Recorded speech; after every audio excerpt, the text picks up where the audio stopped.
मैं संग्राम पवार और एजुकेन के इस प्लेटफॉर्म में आपका स्वागत है। काफ़ी समय के बाद जो है अंतराल के बाद हमारी मुलाकात हो रही है, जिसे प्री 2023 की आयोजित हुई और उसके पश्चात प्री के मॉडल आंसर भी जारी हो गए पीएससी के। तो बहुत सारे लेक्चर्स, बहुत सारे वीडियो ऑलरेडी यूट्यूब में और अलग अलग माध्यम से जो है आपको गाइडेंस मिल गया होगा। तो जैसा कि आप आज टाइटल देख रहे हैं, हमारी चर्चा इन्हीं बातों पर होने वाली है, जो कि है प्री का संभावित कट ऑफ और दूसरा है मेंस के बारे में क्या रणनीति होनी चाहिए, क्योंकि अभी समय काफ़ी कम बचा है। तो पहले बात हम कर लेते हैं पीएससी की। तो फिर वही चीज़ रही जो पहले से चलते आ रही थी। इस बार भी लगभग अगर देखा जाए तो 6 से 7 क्वेश्चंस में हम देखेंगे तो अभी भी कुछ कुछ इशू है। लोग दावापत्ती लगा रहे हैं और बिल्कुल लगाइए दावापत्ती, और उम्मीद है कि इस बार जो भी चीज़ें हों परिवर्तन होकर आएँ और जो है सही चीज़ें निकल कर आएँ, जो कि छात्र हित में, एस्पिरेंट्स के हित में रहें और आप सभी को इसका बेनिफिट हो। तो अभी तो फिलहाल इस चीज़ का इंतज़ार करना है कि कब पीएससी जो है संशोधित आंसर की निकालती है फिर से, और जो भी घटना का क्रम रहा है पिछले कुछ सालों से पीएससी का, उस सब चीज़ से परे उठकर जो है छात्र हित में कुछ चीज़ें हों। तो ये आप सब ने जो है इन सब बातों के बारे में देख ही लिया होगा। 6 से 7 क्वेश्चन का जो इशू है हर किसी ने देख लिया होगा, और मेरे ख्याल में लगभग सब ने जो है इसमें दावापत्ती लगा भी दी होगी। और जैसा कि पेपर आया था, तो इस पर कट ऑफ की भी काफ़ी जगह से जो है चर्चाएं हो रही हैं। बहुत बड़े बड़े संस्थानों ने सर्वे कराए हैं, सारी चीज़ हुई हैं, और ये सब आप सारे सोशल मीडिया और अपने अन्य माध्यमों से, यूट्यूब के माध्यम से, टेलीग्राम के माध्यम से आप सब तक के इस बारे में मोटा मोटी अंदाज़ा पहुंच गया होगा। मेरा पर्सनली ऐसा मानना है कि अगर आपका 120 प्लस यदि अंक है, 120 से 120 प्लस के तक के, तो मेरा 120 तक के अगर है तो उसके ऊपर अगर आपका अंक है तो आप काफ़ी सेफ साइड में है, ऐसा मेरा पर्सनली मानना है। बाकी कुछ समय में क्लियर हो ही जाएगा, ये मेरा मानना है। और अगर 120 प्लस में अगर आप हैं तो आपको सीधे मुख्य परीक्षा की तैयारी में बेफिक्र होके लग जाना चाहिए, क्योंकि जब तक के रिजल्ट आएगा, जब तक के चीज़ें होंगी, तब तक के आपके हाथ से समय निकल जाएगा। तो आज जो प्री के कट ऑफ से संबंधित जैसे टाइटल में दिखने वाला है, तो उसमें मैं एकदम छोटी सी जो है सिर्फ यही चर्चा करने वाला था कि 6 से 7 क्वेश्चन में विवाद है। सबके पास मटेरियल पहुंच चुका होगा, सोशल मीडिया में बहुत सारी चीज़ें। अगर किसी को इशू है कुछ क्वेश्चन में तो आप कमेंट में बताएंगे, तो मैं उसके बारे में कुछ चीज़ें होंगी तो वो हमारे संस्थान की तरफ से हम कुछ ना कुछ, अगर होगा तथ्य या नहीं होगा, जो भी होगा उसके आधार पर शेयर कर देंगे। और दूसरा कि कट ऑफ मेरे हिसाब से जो क्या होगा, तो मेरे हिसाब से लगभग 120 के ऊपर में जो है तो ये सेफ रहेंगे, ये ऐसा मानना है। बाकी बड़े बड़े संस्थानों ने, बड़े बड़े गुरुओं ने जो है बताया है, तो उनने भी सही चीज़ें ही बताई होंगी, तो इसका आप पालन करें। अब आते हैं जो मेन टॉपिक जो मुझे आज डिस्कस करना है, वो है मुख्य परीक्षा से संबंध में। तो मुख्य परीक्षा के संबंध में डिस्कशन करना है। अब 120 प्लस जो जिनके हैं तो उनको क्या करना है, क्योंकि आपको पता है कि इस बार जो है लगभग 242 पद आए हैं, है ना। और अगर इससे हम देखें तो कुछ 3630 पद हो जाएंगे फाइनली जो मेंस लिखेंगे।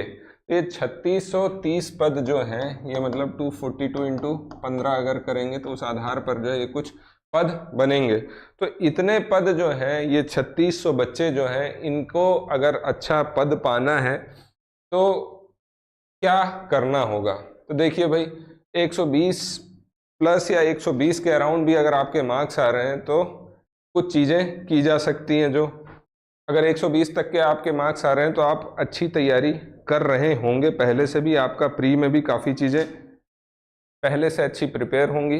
अब क्या अगर आप इसी गिल्ट में रह गए कि पेपर निकलेगा कि नहीं निकलेगा, सिर्फ वही टेंशन में हर जगह आप ये दावापत्ती कर लें, वो कर लें, तो इसमें होगा कुछ नहीं। आपका जो पीस है, शांति है, वो खराब होगी और आपकी जो है पढ़ाई अच्छी नहीं हो पाएगी। तो ये अभी जो 3600 सिलेक्ट होने के पहले अगर देखे जाएंगे ना, तो 10 से 15,000, 10,000 मान के चलो सीरियस कैंडिडेट होंगे, 10,000 के आसपास। तो 10,000 में से अगर आप मानेंगे ना, तो 2 से 3,000 जो होंगे वो शांत होंगे, यहाँ हमारा निकल जाएगा। 2 से 3,000 भी मैं ज़्यादा बोल रहा हूँ, मैक्सिमम लगभग 50% जो होंगे इनमें से वो परेशान ही होंगे। 3600 में से 50% मान के चलो परेशान ही होंगे, हमारा होगा कि नहीं होगा। रोज जो है उनको एंजाइटी रहेगी, गिल्ट रहेगा कि हमारा हो रहा है कि नहीं। तो ये चीज़ जो है 50% लोग जो अच्छे से तैयारी कर रहे हैं, या जो 50% लोग एंजाइटी में हैं, उन सब के लिए जो है ये मेरा आज का वीडियो है कि आपको किस तरीके से क्या करना चाहिए, और ये जो समय मिला है इसका भरपूर सदुपयोग करना चाहिए। अब आज की तिथि अगर हम लोग बोले तो हो गई है, जब मैं वीडियो रिकॉर्ड कर रहा हूँ तो 21 फरवरी, और मेंस हमारा चालू होने वाला है 13 जून से 2023। तो अगर आप देखें तो आपके पास 3 महीना भी पूरा नहीं बच रहा है शेष। तो अब इस समय में क्या क्या चीज़ें करी जा सकती हैं, क्या क्या चीज़ें नहीं करी जा सकती हैं, क्या करना चाहिए उस पर है। जैसे टाइटल आप देख भी रहे होंगे, क्या करें क्या ना करें, है ना। तो क्या करें, तो भाई सबसे पहले तो पढ़ाई करना है ना, तभी आगे की जंग में आप टिक पाएंगे। ये 3 महीने जो है आपको पूरी शिद्दत के साथ पढ़ाई करना है, पूरा समय का सदुपयोग करना है, तभी जो आपका मेंस निकलेगा। ठीक, तो इसमें मैं मेंस का पूरा सिलेबस तो डिस्कस नहीं करूंगा, क्योंकि आप सब जो है तैयारी कर रहे हैं तो आप सब उससे अवगत हैं। कुछ कुछ चीज़ों के बारे में मैं बात करूंगा जहां पर कुछ चीज़ें करी जा सकती हैं। तो सबसे पहली चीज़ जो है, आज भी अगर जिनने भी अभी तैयारी वैसे तो सबने चालू कर दी होगी, यही अच्छा है। जिनने भी नहीं की है तो सबसे पहले जो कुछ चीज़ें जो है टू डू जो है उनको करने की ज़रूरत है, वो मेरे हिसाब से सबसे पहले जो है वो है कि सिलेबस। तो सिलेबस जिनने भी प्रिंट नहीं किया होगा, जो भी निकाले नहीं है, ऐसे छात्र रहते हैं मेंस लिखने वाले हैं तो भी सिलेबस प्रिंट होके नहीं है। भाई आपके पास हार्ड कॉपी रहनी चाहिए, बिल्कुल आपके टेबल पर हमेशा रहनी चाहिए। इस सिलेबस से बाहर कुछ नहीं जाना है आपको, इस सिलेबस में ही रहना है ना। प्रीलिम्स में सिलेबस उतना सीमित नहीं था, इसमें जो है टू द पॉइंट दे दिया है, सिलेबस पूरा डिफाइंड है, वेल डिफाइंड है। तो आपको जो है सिलेबस प्रिंट लेके रखना है। इसके बाद आगे हम देखेंगे तो दूसरा जो स्टेप है, आपने जितनी भी अभी तक की पढ़ाई की है, मैंने पहले भी कई मेरे वीडियोस डाले हैं और जिसमें मैंने एक शब्द के बारे में बात की है, KFC स्ट्रेटेजी। ये मेरी एक स्ट्रेटेजी रही है। KFC मतलब ये वो ब्रांड नहीं है, फूड ब्रांड नहीं है। KFC का मतलब है कीवर्ड्स, फैक्ट्स और कंसेप्ट। आपका जो पूरा पेपर आएगा या पूरी तैयारी आपको करनी है, इन चीज़ों पर बहुत ध्यान देना है। कुछ कीवर्ड होते हैं, आप कोई भी अगर आंसर लिख रहे हैं तो उसमें आपको वो वैसे कीवर्ड इन्वॉल्व करना ज़रूरी है। मान लीजिए आप ऐसे लिख रहे हैं कुछ चीज़, अगर आप उसमें मेंशन कर रहे हैं सुप्रीम कोर्ट के बारे में, हाई कोर्ट के बारे में, तो उसके आगे ऑनरेबल लगाना है, कुछ चीज़ें करना है, तो ये सारे कीवर्ड अत्यधिक ज़रूरी हैं। या कोई मान लीजिए सोशियोलॉजी, समाजशास्त्र का कोई विषय आप पढ़ रहे हैं, तो उसमें अगर कोई चीज़ आप बता रहे हैं तो आपको पता होगा इस टॉपिक में क्या प्रमुख कीवर्ड है। तो वो हिंदी में भी हो सकते हैं, इंग्लिश में भी हो सकते हैं। आपको वो टॉपिक वो में जो भी वो कीवर्ड है वो ज़रूर मेंशन करना, वो ध्यान रखना ज़रूरी है, इससे वेटेज बढ़ता है आंसर का। फिर दूसरा होता है फैक्ट्स। तो हमारे जो मेंस में पेपर आता है, आपको पता है 2, 4, 8, 10, 15, तो लगभग यहाँ तक अगर हम देखेंगे डायरेक्ट फैक्चुअल क्वेश्चंस रहते हैं, है ना। 2, 4 और 8 नंबर के जितने भी क्वेश्चन रहेंगे फैक्चुअल्स रहेंगे। तो इसमें आपको जो है फैक्ट अच्छे से याद रहना चाहिए, ठीक। और तीसरा है कंसेप्ट। यहाँ पे आते हैं हमको कंसेप्चुअल क्वेश्चन।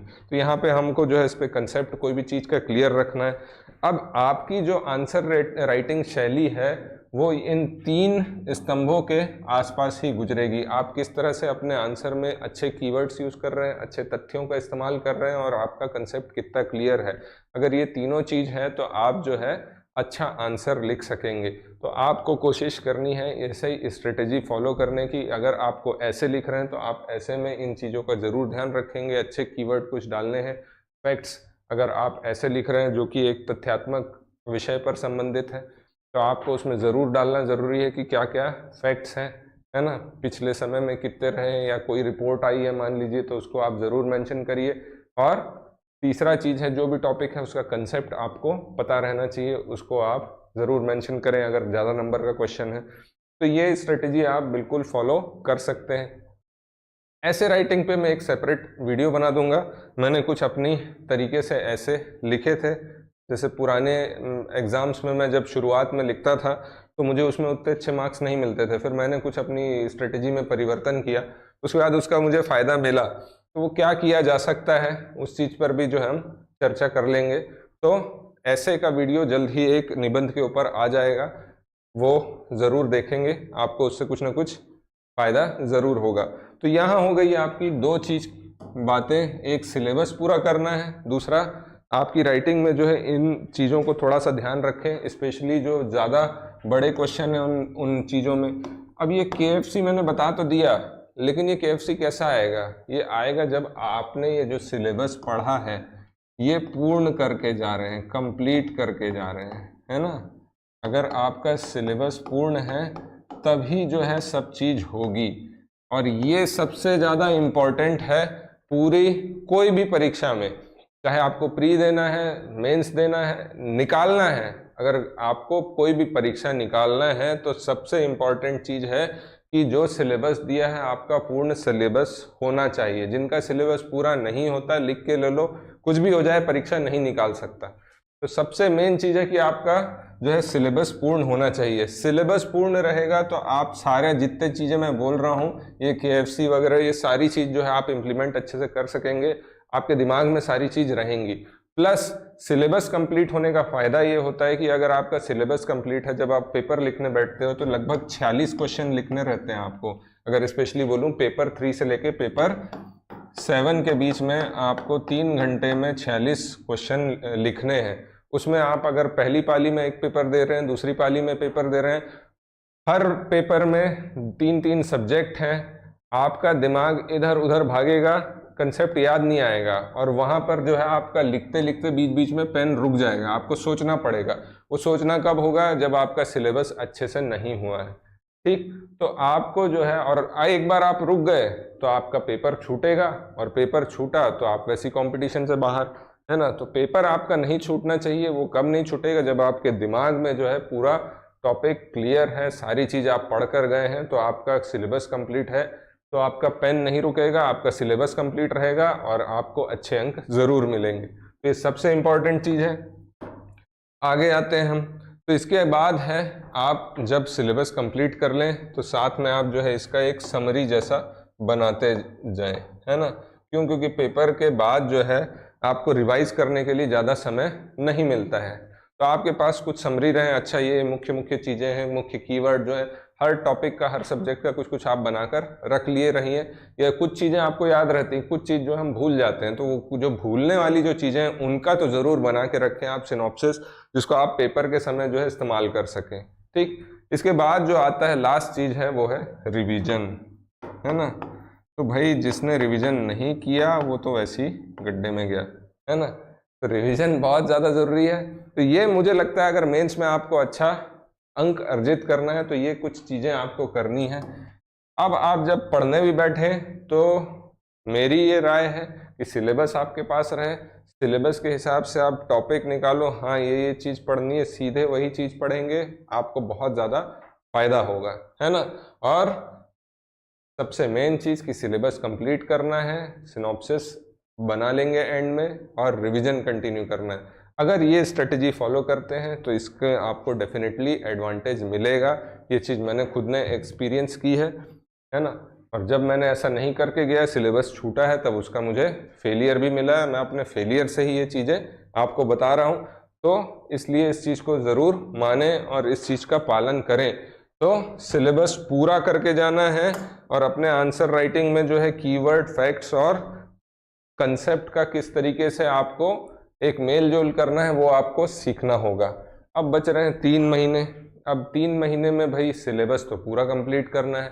आधे लोग ऐसे रहते हैं जो प्री का पढ़ाई कर लेते हैं, मेंस की तैयारी अब जागते हैं, अब करना है। तो अब ऐसी स्थिति में क्या आंसर राइटिंग की कोशिश की जाए, या पहले आपका तैयारी की जाए सिलेबस कंप्लीट करने की? तो मेरी बात अगर माने तो सबसे पहले आप कोशिश करें कि आपको कंप्लीट करना है क्या? सिलेबस, ठीक।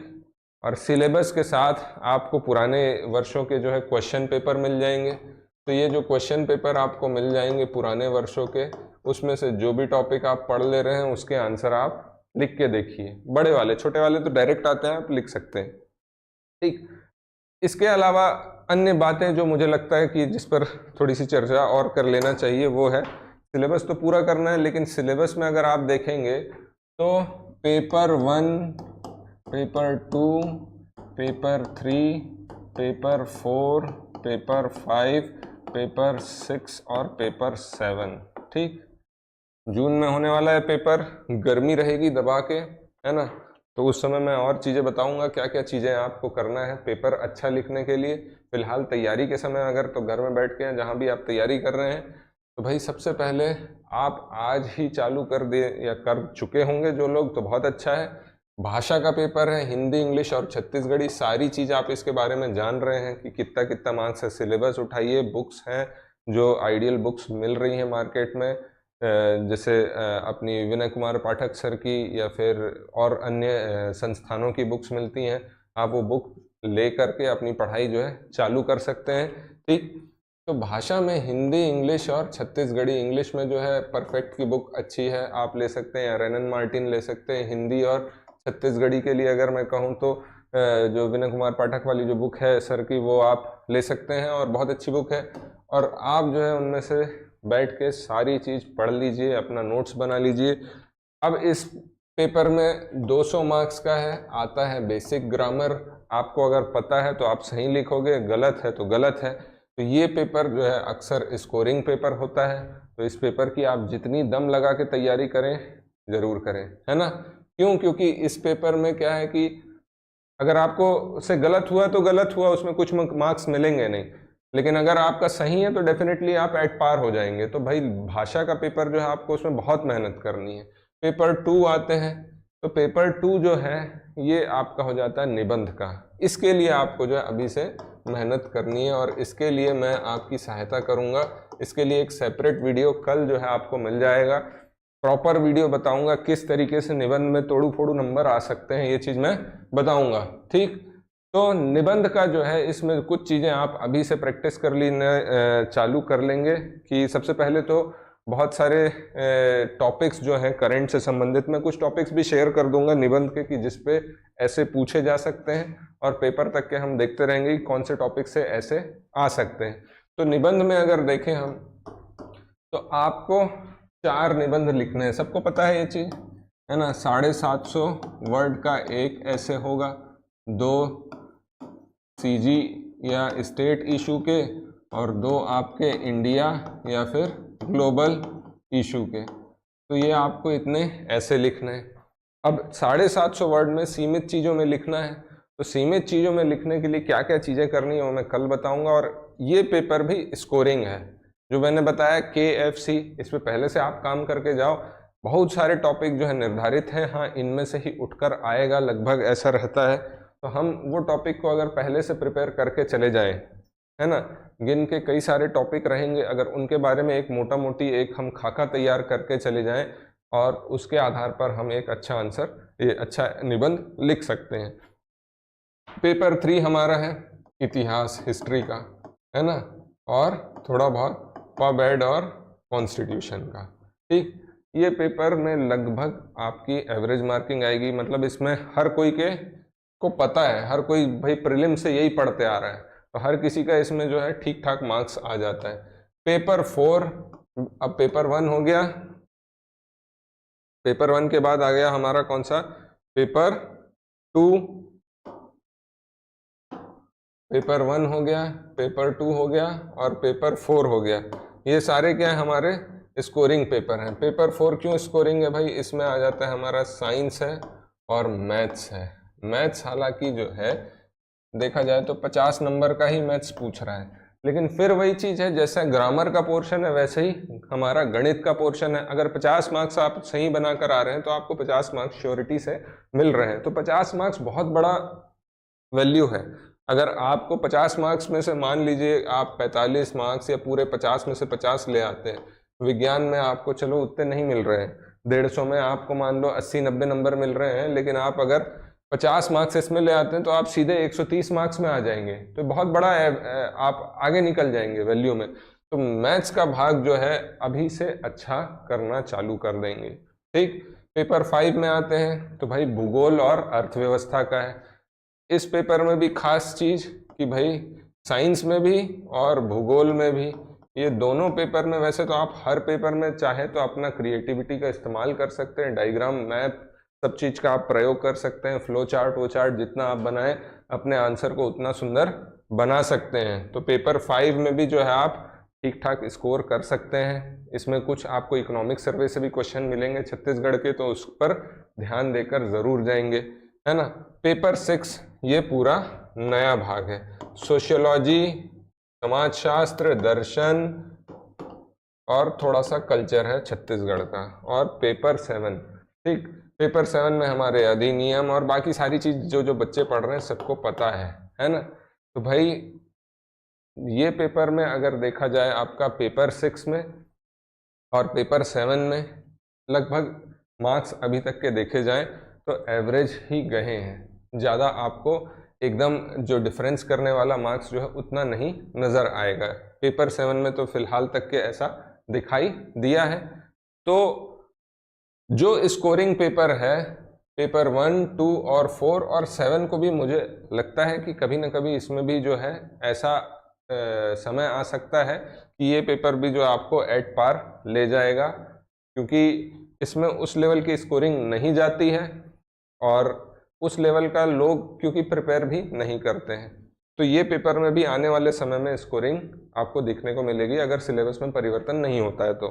ठीक, तो आपको ध्यान रखना है इन तीनों पेपर के लिए आपको अच्छी मेहनत करना है, सिलेबस तो पूरा करना है, लेकिन ये 3 पेपर में आपसे गलती नहीं होनी चाहिए कुछ भी, है ना, तभी आपका इसमें अच्छा स्कोरिंग होगा। और चीज़ कैसा है कि प्रीलिम्स में आपको पता है तो पता है, नहीं पता तो नहीं पता है। मेंस में आपके साथ थोड़ा सा लीनियंसी हो जाती है कि आपके पास समय तो है, साथ में आपको 3 घंटे हैं लिखने, आराम से आप पहले से तैयारी कर सकते हैं, सिलेबस वेल डिफाइंड है।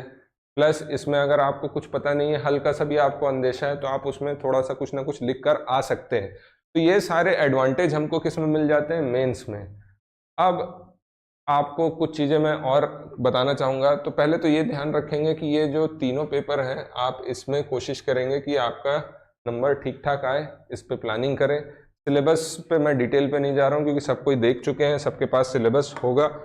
ठीक, अब जो मैं और एक चीज़ बोल रहा हूँ आपको थोड़ा सा ध्यान देना है। एक तो अपना पेन अभी से डिसाइड कर लें, किस पेन से आप अपना जो है पेपर देने वाले हैं, तो पेन आपका क्लियर रहना चाहिए। क्या होता है कि आंसर शीट हमारी जो रहती है अगर डार्क इंक हो गई या बहुत ज़्यादा लाइट हो गई तो आपका जो है आंसर अच्छे से नज़र में नहीं आता। डार्क होता है तो कई बार पीछे वाले पन्ने में छपने लगता है, तो वैसा नहीं, आप अच्छी पेन अपनी निर्धारित कर लीजिए। मैं जैसे रेनॉल्ड्स की 045 एक आती है उससे ही मैं अपना पेपर देता था, मुझे तो काफ़ी जमती थी वो पेन। ठीक, इसके बाद आपको दूसरा जो ध्यान देना है हैंड राइटिंग पे देना है ना। हैंड राइटिंग ये बहुत ज़्यादा ज़रूरी है। अगर एक मानव साइकोलॉजी है, ह्यूमन साइकोलॉजी है, हम जो है देखने से आकर्षित होते ही हैं। कोई भी चीज़ को जो बोलते हैं कि first impression is the last impression, वो बहुत सही बात है ना। हम देखने से कोई भी चीज़ को अरे वाह क्या बढ़िया लग रहा है ऐसा। तो अगर आपकी हैंडराइटिंग अच्छी है, सामने चेकर अगर वो काफ़ी आंसर शीट चेक कर रहा है, आपकी आंसर शीट में आपकी हैंडराइटिंग अगर उसे पसंद आ रही है तो तुरंत जो है वो आपके आंसर को पढ़ने में भी रुचि देगा और आपको अच्छे नंबर भी मिलेंगे। तो आपकी हैंडराइटिंग पे काफ़ी ज़्यादा आपको बल देना पड़ेगा। तो ये 2 चीज़ तो आप जो है बिल्कुल अपनी टू डू में डाल देंगे। तो मैंने आज क्या करें वाली बात पे जो था मैंने 5 पॉइंट बताए आपको। सिलेबस निकाल के रख लें, है ना। KFC आप कर सकते हैं। KFC कब कर सकते हैं, जब आपका पूरा का पूरा सिलेबस आपने पढ़ लिया है। सिलेबस पढ़ने के बाद सिनॉप्सिस जरूर बनाएं और रिवीजन करें। और उसके अलावा साथ में अभी ये 2 चीज़ ज़रूर कर लें, अच्छी वाली पेन और हैंडराइटिंग आपकी अच्छी, इंटेंशनली अच्छी निकालने की कोशिश करें, है ना। आप इंटेंशनली से मतलब आप पूरा पूरा फोकस, आप जब आंसर लिख रहे हो तो आपकी हैंडराइटिंग में आपके पेन की तरफ पूरा रहना चाहिए। सारी चीज़ धीरे धीरे सुधर जाती हैं। इसके अलावा जो क्या ना करे वाली चीज़ है, तो क्या ना करें उसमें मैं कहना चाहूँगा कि भाई जो लोग एंजाइटी में बैठे हैं वो एंजाइटी में ना बैठें, है ना। होना होगा तो नहीं होगा, और सॉरी नहीं होना होगा तो नहीं होगा, और होना होगा तो डेफिनेटली होगा, है ना। तो अगर एंजाइटी में बैठे रहोगे तो आप अपने ये सारे दिन खराब करोगे। तो अभी क्या जो समय है ये ज़्यादा समय लगेगा नहीं, 1 महीने के भीतर सारी पिक्चर क्लियर हो जाएगी। तो अभी जो 1 महीने का है आप उसमें ये चीज़ कर सकते हैं, आप जो भी मान लीजिए भाषा का पेपर है या जो भी पेपर है आप उठा के तैयारी चालू कर दीजिए। तो अगर वो आप मेरा होगा कि नहीं होगा, हर जगह सोर्स आप देखते रहेंगे, पन्ना पलटते रहेंगे, बार बार रीचेकिंग, ये जनरल ह्यूमन साइकोलॉजी, हम भी गुजरे हैं उससे, इसलिए मैं बता रहा हूँ। तो हम बार बार वो चीज़ करते हैं और सिर्फ टाइम वेस्ट करते हैं उसमें। तो आप अभी ये कर सकते हैं कि जो भी विषय आपका उठा के कंप्लीट करके रख दीजिए। इस बार हो गया तो बहुत अच्छा है, नहीं हुआ तो आपको भविष्य में अगले साल में जो है काम आ जाएगा, है ना। तो आप जो है अभी कम से कम जब तक रिजल्ट नहीं आता तब तक आप मेंस का जो भी विषय आप करना चाह रहे हैं कंप्लीट, भाषा सबसे बेस्ट है क्योंकि सबसे ज़्यादा स्कोरिंग है, भाषा हो गया, सोशियोलॉजी, फिलॉसफी, ये सारे विषय जो है आप इस पर काम कर सकते हैं। तो ये जो है आप निकाल कर इन पर काम करना चालू कर दीजिए। तो सबसे पहली चीज़ जो एंजाइटी में है वो ये चीज़ करें। दूसरा जिनका निकल रहा है तो ये मैं सब अपनी आप बीती, पहला तो एंजाइटी में नहीं रहना, दूसरा ओवर कॉन्फिडेंस में नहीं जाना है ना। हमारे साथ भी हुआ, पहले 1-2 बार प्री में अच्छे मार्क्स आ गए तो ये लगा कि हाँ भाई अब तो मेंस लिखना ही है, तो अलग कॉन्फिडेंस आ जाता है, अरे लिखना ही है, मेंस भी निकल जाएगा, ऐसा हो जाता है। तो ओवर कॉन्फिडेंस में जाओगे तो फिर धोखा खाओगे। सीधे मुंडी झुकाओ और टेबल में बैठो और पढ़ाई चालू कर दो। सिर्फ 3 महीने से कम का समय बचा है तो ये बहुत अच्छी चीज़ है। तो ओवर कॉन्फिडेंस में नहीं जाना है ना, एंजाइटी नहीं पालना है, ठीक। और तीसरा चीज़ जो नहीं करना है वो है खुद को धोखा नहीं देना है ना। हम तैयारी कर रहे हैं और जो भी स्ट्रेटजी बना रहे हो शिद्दत से पालन करो। अपना जो भी लक्ष्य निर्धारित कर रहे हो दिन का, रात तक उसको पूरे करने की कोशिश करो। हर दिन का ये 3 महीने का लगभग आपका कैलेंडर फिक्स हो जाना चाहिए कि हाँ इतने दिन तक मेरा पूरा सिलेबस ख़त्म हो जाएगा और मैं अच्छी स्थिति में रहूँगा। तो ये स्थिति जब रहेगी तब आपका डेफिनेटली पेपर निकलेगा। तो ये मैं आज जो चाह रहा था ये कुछ चीज़ों के बारे में डिस्कस करना, वो यही थी कि आप किस किस जगह पर जो है फोकस करके अच्छे नंबर पा सकते हैं। कोशिश करूंगा कि कुछ आंसर राइटिंग से संबंधित और कुछ निबंध से संबंधित तो डेफिनेटली कल आपको एक वीडियो मिल जाएगा। तो निबंध का वीडियो आप ज़रूर देखें, कुछ ना कुछ उससे आपको एडवांटेज मिलेगा। और जो चीज़ें बताई गई हैं मेरे द्वारा अपने फेलियर्स के आधार पर मैंने बताई हैं, जो जो सीखा है, उम्मीद है आप सबके लिए बहुत बेनिफिशियल होगी। तो उसे देखें, पालन करिए और बहुत बहुत विशेष है आपकी कि आपका प्री निकले और अच्छे से आप मेंस दें। Thank you very much.